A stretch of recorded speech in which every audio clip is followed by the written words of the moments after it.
à cette époque.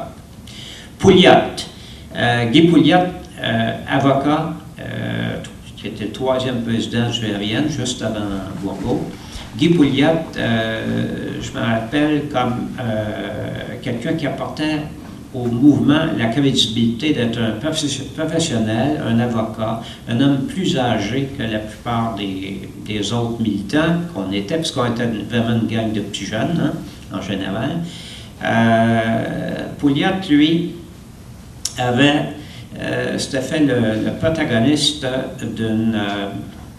la diffusion d'une plaque qu'on pouvait coller sur sa plaque automobile. En 1967, c'était le centenaire de la Confédération et le gouvernement fédéral a fait un gros tapage avec ça et, entre autres, avait demandé à chaque province de collaborer et le Québec de Jean Lesage était tout à fait prêt à le faire et finalement, Lesage est tombé en 66, mais c'est vraiment Lesage qui était derrière ça. Les plaques en 67, les plaques du Québec portaient l'inscription 1967, Confédération. Alors, une petite plaque qu'on vissait a été distribuée par le RIN et Guy Pouliot à Québec portait la sienne. Et on modifiait, en apposant cette mini-plaque sur la plaque, on transformait le slogan dans les termes suivants. 1867, 100 ans d'injustice. Alors, mon Pouliot se promenait avec ça à Québec et d'autres. Moi, je n'avais pas d'auto à cette époque-là. Et il a été arrêté. Lesage a annoncé qu'il le faisait arrêter, disant que c'était un jeune fou, un écervelé. Et il a été arrêté et poursuivi parce qu'on disait qu'on n'avait pas le droit d'ajouter des chiffres, d'ajouter des numéros à ceux qui existaient déjà sur la plaque.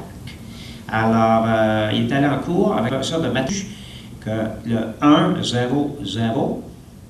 de la mini-plaque n'était pas un numéro, mais un nombre. Désigne un nombre d'années. Un numéro, ça suppose une séquence qui, ici, c'est 100, puis ça, 101, 102, etc. Mais c'était un nombre d'années. Alors, je n'ai jamais su exactement comment ça s'est terminé, mais en tout cas, je crois bien qu'il s'en est tiré. C'était des petits coups d'éclat qu'on faisait comme ça, assez régulièrement, jusqu'à un moment où certains d'entre nous, certains des gens du RIN, se sont lancés dans de vrais coups d'éclat. Une partie du FLQ est issue du RIN. Mme Ferretti, je ne sais pas si elle doit prendre la parole aujourd'hui, Mme Ferretti, non. Mme Ferretti, on l'appelait la passionnariat du RIN. Elle avait un talent extraordinaire pour aller chercher de l'argent et ça semble héréditaire parce que sa fille m'a tapé pas mal de dollars ici à l'Université de Montréal longtemps plus tard et son petit-fils il était camarade de cours de mon fils au collège et c'est un fervent militant lui aussi. Alors, il y a un suivi dans la famille Ferretti.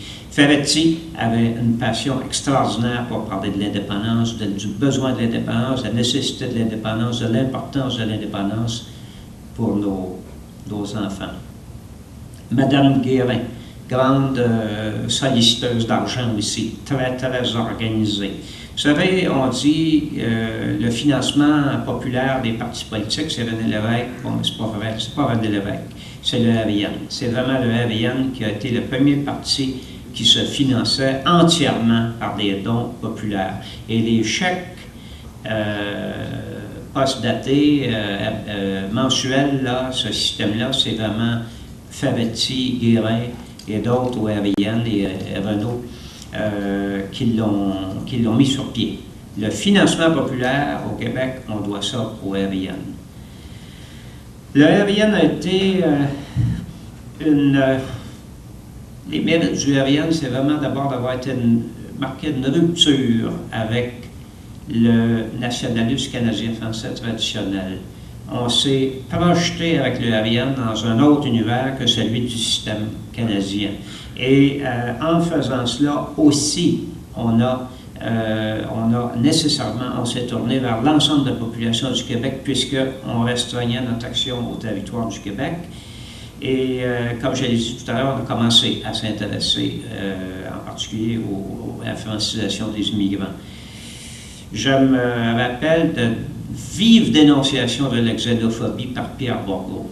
Très violente dénonciation à un moment donné où on s'est aperçu que dans la FLQ, il y avait Georges Schouter et il y avait François Schirm, qui étaient respectivement belges et hongrois. Et il y a des gens qui ont commencé à dire « Ah, on le voit, là, c'est des agitateurs, des manipulateurs étrangers qui ont débauché nos jeunes et qui les ont amenés à devenir des terroristes. » Les gens ne pouvaient pas accepter qu'on avait un problème national ici et ne pouvaient pas accepter non plus que des gens qui s'installent et qui vivent parmi nous finissent par faire partie de ce qu'on est. Bourgault avait beaucoup dénoncé cette façon très xénophobe, finalement, de présenter l'action de Schouter et de Schirm. Autre chose très progressiste qu'a fait le RIN, c'est combattre la peine de mort. Et on a commencé quand François Schirm, à la suite d'un attentat, d'une tentative en fait de hold-up dans une armurerie de la rue Craig, quand François Schirm a été arrêté et il y avait eu un mort dans cette affaire-là. Et Schirm risquait d'être pendu. Le RIN a organisé des manifestations contre la peine de mort à Montréal. J'ai participé moi-même à ces manifestations-là plusieurs fois. Je pense que notre contribution était importante pour l'abolition de la peine de mort à l'échelle canadienne. On a fait beaucoup de tapage autour de ça. Autre forme de progressisme aussi, si je peux dire, c'est le lien qu'on établissait entre notre mouvement de libération et celui de tant d'autres peuples sur la Terre.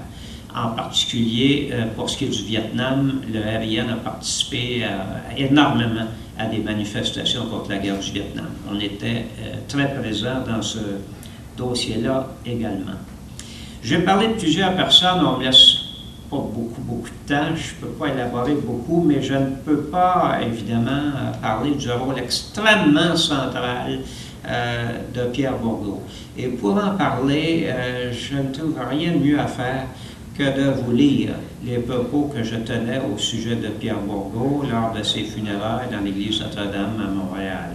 Je vais vous relire ce texte, je sais qu'il est sur l'Internet et même on m'entend, c'est une vidéo. Mais je pense que je ne pourrais pas être plus... je ne serais pas capable d'en parler mieux que je l'ai fait cette fois-là. C'est un texte que j'ai fait à toute vitesse. Ça faisait pas longtemps que j'avais été reporté à la tête de la Société Saint-Jean-Baptiste. On avait beaucoup de problèmes à la Société Saint-Jean-Baptiste dans ces mois-là. Et en plus, on organisait la fête nationale qui arrivait. Les funérailles ont eu lieu, si mon souvenir est bon, le 23, et il me semble, le 22. En tout cas, c'est tout de suite avant la fête nationale. C'était le 23, effectivement. C'était le 23, alors imaginez. Et j'ai fait ce texte à toute vitesse, mais j'ai mis tout mon cœur dedans et j'espère que ça paraît. Ma génération fut la première où l'on épousa en grand nombre le projet d'indépendance du Québec. Le RIN est né juste comme j'atteignais 18 ans. J'ai assisté à sa première séance d'information. À 22 ans, vice-président dans Saint-Henri, j'ai pris part au congrès qui a fait de ce mouvement un parti et mis Pierre Bourgault à sa tête. Je n'étais pas, et je ne suis pas devenu par la suite, un proche de Pierre Bourgault. Dans les années 60, le personnage m'intimidait, moi, un petit étudiant d'une famille ouvrière de Villemort. Mais je suivais toutes ses apparitions publiques, au Jésus, au débat avec d'Allemagne contre Trudeau et Pelletier, à l'Assemblée des 6000 jeunes de Montréal-Nord, à l'émeute policière de la Saint-Jean. Je suis arrivé au RIN partagé entre deux sentiments.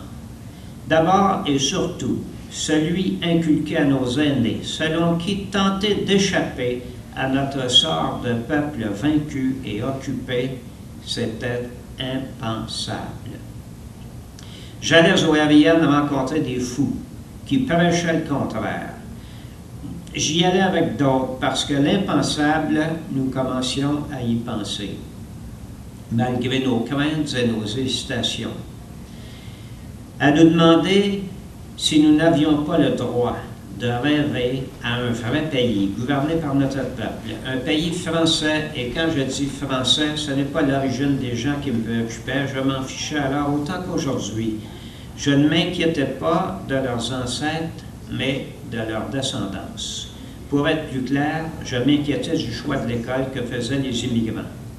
À Montréal, à notre humiliation face au traitement infligé aux Français s'ajoutait de l'angoisse à l'idée que bientôt, nous perdrions même les moyens démographiques, donc politiques, de corriger la situation. L'oppression que nous subissions s'appuyait sur un vaste armement idéologique, une anthologie de sornettes parfaitement intériorisées, prétextant la fatalité historique, les droits sacrés des minorités, surtout quand elles sont anglophones, la libre entreprise, la liberté de choix, et que sais-je encore. C'est Bourgault qui, dans cette forêt de sophismes, nous a guidés vers la vérité. Et nous aimions cette vérité qui nous rendait libres. Oui, Bourgault nous a lavé le cerveau, et c'est un lavage dont nous avions grandement besoin.